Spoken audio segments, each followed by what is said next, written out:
खबरों में बढ़ेंगे आगे, जहां संसद का बजट सत्र 22 जुलाई से होगा शुरू। 12 अगस्त तक चलेगा संसद का बजट सत्र। संसद में 23 जुलाई को बजट पेश किया जाएगा। जी हां, तो देखिए, संसद में 23 जुलाई को बजट पेश होना है।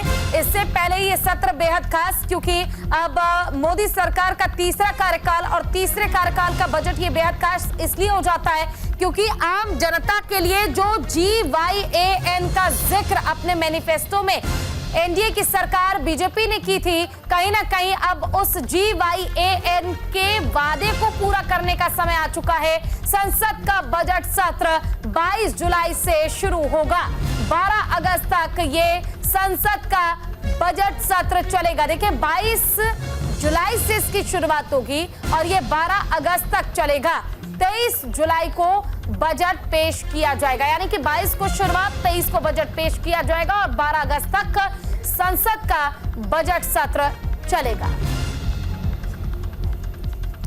वित्त मंत्री निर्मला सीतारमण की ओर से बजट पेश किया जाएगा। ज्यादा जानकारी के लिए हमारे साथ न्यूज रूम से हमारे संवाददाता आनंद सिंह इसी खबर पर लाइव जुड़ गए हैं। आनंद, जल्द ही 22 जुलाई से अब बजट सत्र की शुरुआत होने जा रही है। 23 तारीख को बजट पेश किया जाएगा।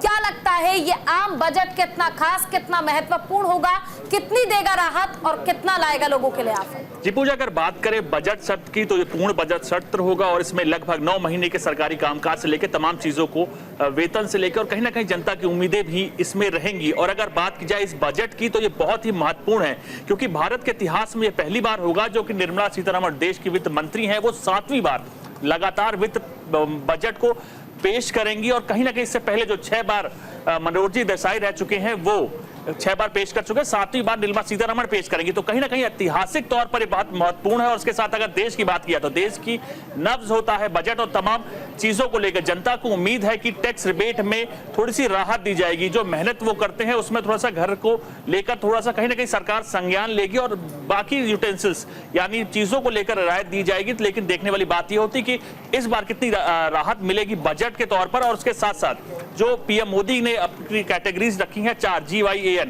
तो कहीं ना कहीं उसको लेकर भी तमाम योजनाओं को लेकर शुरुआत की जाएगी। महिला की अगर बात करें तो महिला सशक्तिकरण को लेकर कई योजना की नई शुरुआत करने जा रही है, करेगी मोदी सरकार। यूथ और किसानों के साथ जो मेन किसानों को लेकर भी कई ऐलान हो सकते हैं इस बजट में। तो कई लोगों की निगाहें, कई वर्गों की निगाहें इस बजट पर रहेंगी। जी बिल्कुल। देखिए आनंद, कहीं ना कहीं जब भारत का बजट पेश होता है तो देश से लेकर विदेश तक सबकी निगाहें टिकी होती हैं कि आखिर बजट इस बार कैसा होगा।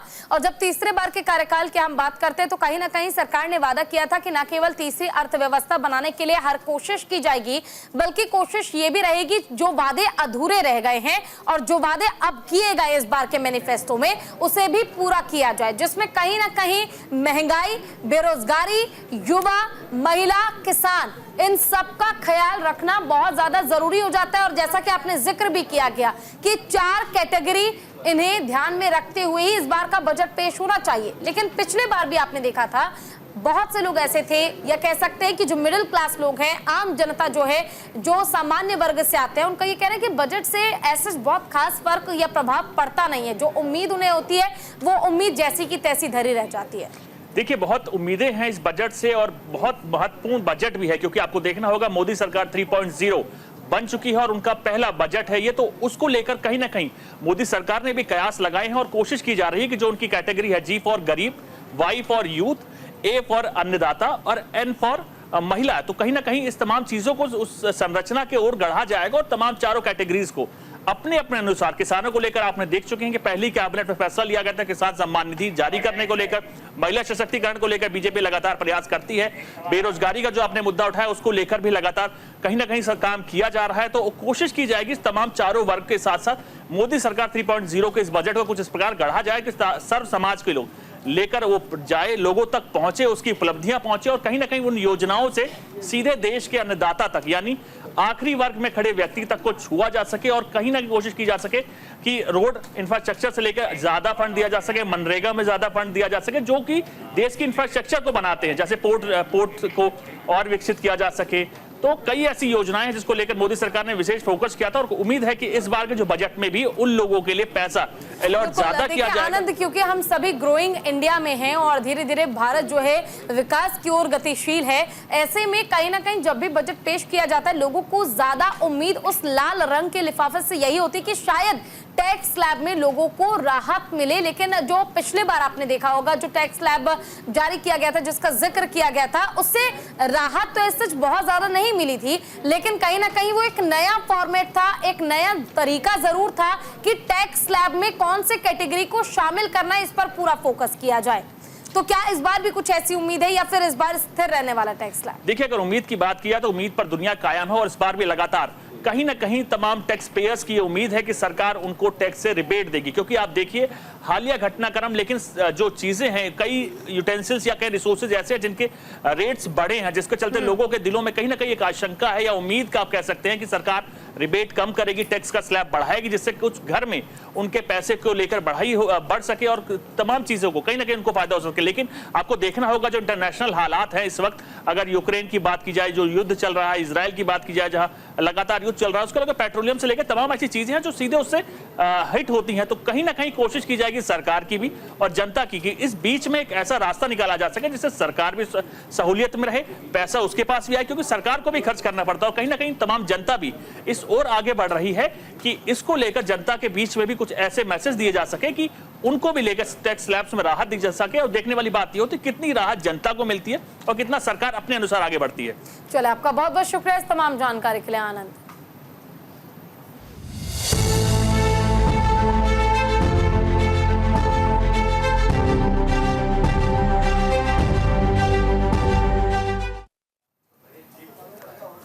और देखिए, आधर में भविष्य है, ये इसलिए हम कह रहे हैं क्योंकि पेपर लीक विवाद के बीच नीट यूजी काउंसलिंग स्थगित कर दी गई है। आज से नीट यूजी की काउंसलिंग शुरू होनी थी, वहीं अब जल्द ही नई तारीख का ऐलान किया जाएगा। एनटीए की तरफ से करवाए गए एग्जाम का रिजल्ट आने के बाद से ही लगातार विवाद चल रहा था। 1563 छात्रों को ग्रेस मार्क्स दिए गए थे, जिसके बाद धांधली का मामला उजागर हुआ। वहीं सुप्रीम कोर्ट ने 23 जून को री एग्जाम कराया था। 1563 स्टूडेंट्स में से सिर्फ 813 स्टूडेंट्स ने ही फिर से परीक्षा दी थी और ऐसे में जिन स्टूडेंट्स ने री एग्जाम पास कर लिया उनकी काउंसलिंग होनी है, लेकिन आज होने वाली काउंसलिंग स्थगित हो गई है। आपको बता दें कि मेडिकल के लिए प्रवेश परीक्षा नीट यूजी में कई गड़बड़ियों की बात सामने आई। 24 लाख से ज्यादा परीक्षार्थियों ने एग्जाम दिया था, जिसमें छात्रों को ज्यादा नंबर दिए जाने का आरोप लगा था। आरोप यह भी लगाया गया था कि उम्मीदवारों के नंबरों को गलत तरीके से घटाया और बढ़ाया गया है, जिससे उनकी रैंक प्रभावित हुई है। इतना ही नहीं, नीट यूजी परीक्षा को लेकर केंद्र सरकार ने सुप्रीम कोर्ट में जवाब दाखिल किया था। सरकार ने कहा कि नीट परीक्षा को लेकर जांच जारी है।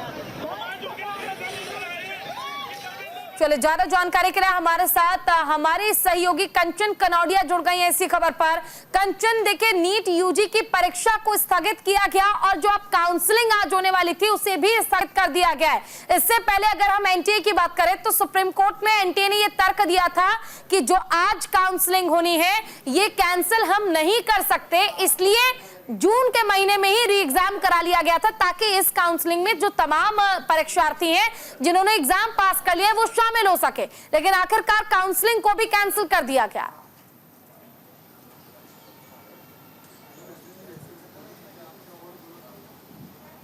जी बिल्कुल, देखिए, जिस प्रकार से नीट मामले में पेपर लीक को लेकर, धांधली को लेकर तमाम तरीके से सवाल उठ रहे हैं, कई लोगों की गिरफ्तारी भी हुई है। एनटीए, नेशनल टेस्टिंग एजेंसी पे लगातार सवाल उठ रहे हैं और आज जो है बात करें यदि काउंसलिंग की, तो आज काउंसलिंग को भी रोक दिया गया है। तो कहीं ना कहीं इस पूरे मामले में जो बच्चों की दिक्कतें हैं, परेशानियां हैं, वो बढ़ती हुई नजर आ रही है। नीट में जिस प्रकार से पेपर लीक पर तमाम सब बच्चे, जिस प्रकार देश के अलग अलग हिस्सों में बच्चों ने विरोध प्रदर्शन पे जताया, री नीट की मांग करी, फिर दोबारा एग्जाम भी किए गए और आज जिस प्रकार से काउंसलिंग होनी थी लेकिन उस पर रोक लगा दी गई है, तो कहीं ना कहीं नीट का जो मुद्दा है वो उलझता ही चला जा रहा है। बच्चों को उम्मीद है, बच्चों का भविष्य अधर में लटका हुआ है, कई सालों की ये मेहनत होती है, बच्चे नीट में पैसा भी लगाते हैं क्योंकि इसकी पढ़ाई बिल्कुल भी सस्ती और आसान नहीं होती, तो समय भी लगता है और पैसा भी लगता है परिवार का।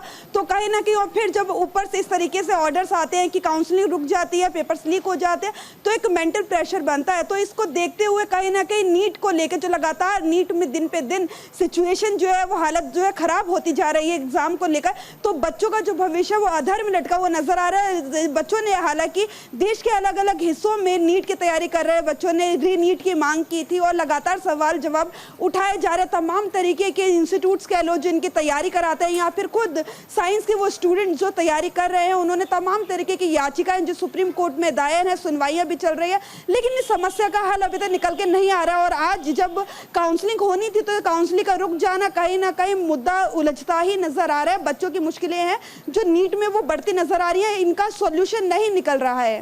बिल्कुल देखिए, और कहीं ना कहीं नीट यूजी परीक्षा को लेकर जो अगली सुनवाई सुप्रीम कोर्ट में है उसको लेकर तारीख जो है 8 जुलाई की निर्धारित की गई है। क्या लगता है एनटीए की कहीं ना कहीं जो गलती रही, लापरवाही रही, उसके बाद जो सॉल्वर गैंग की ओर से क्वेश्चन पेपर्स लीक किए गए, एक एक कर बेशक से सीबीआई आरोपियों को गिरफ्तार कर रही है, लेकिन कहीं ना कहीं देखिए परीक्षार्थियों का समय, उनकी मेहनत बर्बाद जरूर हुई है और इस बात से कोई झुटला नहीं सकता, इनकार नहीं कर सकता है।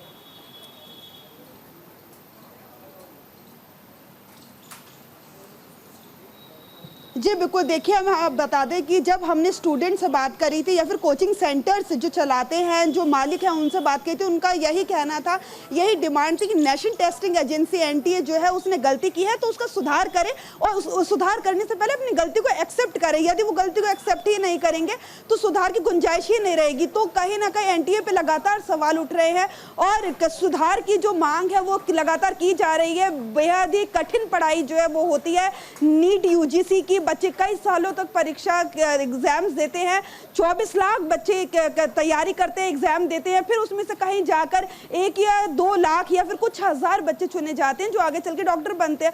तो कहीं ना कहीं बेहद ही कठिन पढ़ाई है, समय पूरा लगता है, बच्चों का पैसा बहुत ज्यादा लगता है और फिर इस तरीके की बातें आ जाना कि नीट का एग्जाम पेपर लीक हो गया है या फिर कैंसिल हो गया, काउंसलिंग कैंसिल हो गया, तो कहीं ना कहीं मेंटली प्रेशर बनता है। बच्चा जो अपना 100% पढ़ाई में लगाना चाहता है वो अब कोर्ट कचहरियों के चक्कर काट रहा है, उम्मीद कर रहा है कि सरकार की तरफ से कुछ नई रणनीति आएगी जो हमारा जो है हमारे लिए सुविधा होगी उसके अंतर्गत। तो कहीं ना कहीं मेंटल प्रेशर बनता है, पढ़ाई से दिमाग हटकर अब कोर्ट कचहरी और तमाम पेपर लीक्स के जो मुद्दे हैं इसमें लग चुका है। तो कहीं ना कहीं जल्द से जल्द इसका निवारण होना बेहद ही जरूरी है। हालांकि बात करें केंद्र सरकार की, शिक्षा मंत्री की, तो लगातार कहा जा रहा है कि जो जिन लोगों ने पेपर लीक करे उनकी गिरफ्तारियां हो रही हैं, उन्हें कड़ी कार्रवाई ये भी बताइए, जिन आरोपियों की गिरफ्तारी सीबीआई सुनिश्चित कर रहा है, क्या जब मामले की सुनवाई होगी तो कहीं ना कहीं जो आरोपी गिरफ्तार किए गए उनके जवाब के आधार पर एक रिपोर्ट तैयार की जाएगी? क्या उनसे भी पूछताछ होगी, पेशी उनकी भी क्या हो सकती है?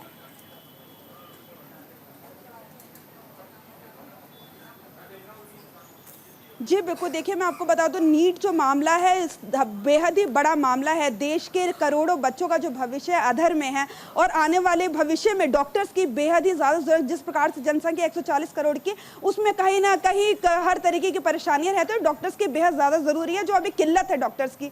तो कहीं ना कहीं जो इतना इंपॉर्टेंट हमारा सेक्टर है, हेल्थ सेक्टर में इस तरीके का जो एग्जाम की तैयारी करते हैं बच्चे, फिर उनका पेपर लीक हो जाना, जो लोग हैं, जिन लोगों ने जो इसमें इन्वॉल्व है, उन्हें गिरफ्तारी करके ज़रूर उनसे पहले तो जांच पड़ताल की जाएगी, तमाम तरीके के प्रश्न किए जाएंगे, कहां से ये या कोई स्कैंडल है, क्या चीज़ है, तमाम तरीके की जो कार्यवाही है सीबीआई उनसे करेगी और पूरा उसके स्कैंडल का पता लगाने की पूरी कोशिश की जाएगी। फिर कोर्ट में भी उनकी पेशियां होगी और क्या सज़ा होती है, यदि वो सज़ा याफ्ता पाए जाते हैं तो क्या सुप्रीम कोर्ट जो है वो सज़ा उन्हें देता है, ये देखना होगा। लेकिन बेशक जो भी इसमें पकड़ा जाता है और जो भी गुनहगार है उसको कड़ी सज़ा मिलनी चाहिए। और जिस प्रकार से बच्चों का भविष्य अब लटका हुआ है बीच में, तो कहीं ना कहीं इसका सॉल्यूशन बेहद ही जल्द होना चाहिए। आपको बता दें, आज काउंसलिंग का जब कैंसिल हुआ था उसके बाद बात करें, जयराम रमेश जी कांग्रेस पार्टी के सीनियर लीडर है, उन्होंने ट्वीट कर कहा था, सवाल खड़े किए थे केंद्र सरकार पर, शिक्षा मंत्री पर, कि लाखों बच्चों का जो भविष्य है वो इनके हाथों में सुरक्षित नहीं है।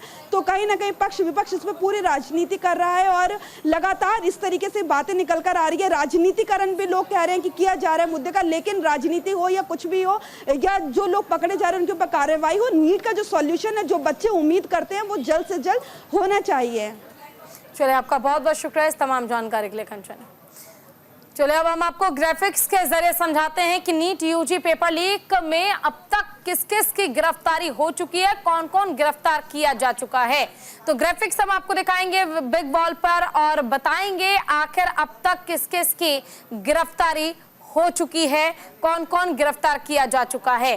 तो देखिए, संजीव मुखिया नालंदा के, जिनकी गिरफ्तारी हुई, इससे पहले देख लीजिए रिजल्ट केस में बड़ा फैसला लिया गया। ग्रेस मार्क वाले छात्रों के पास रीटेस्ट का विकल्प था, जो कि 23 जून को एग्जाम हो चुका है और री एग्जाम नहीं देने पर नए अंक के साथ काउंसलिंग कराई जाती उन सभी परीक्षार्थियों की, उन सभी छात्रों की जिन्हें ग्रेस मार्क्स दिए गए थे।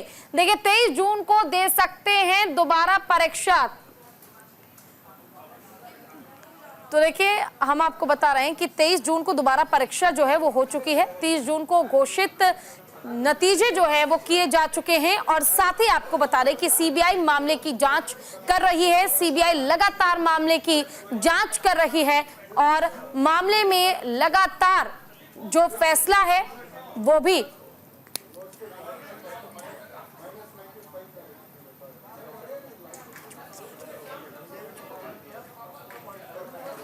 बुलेटिन में इतना ही। नमस्कार।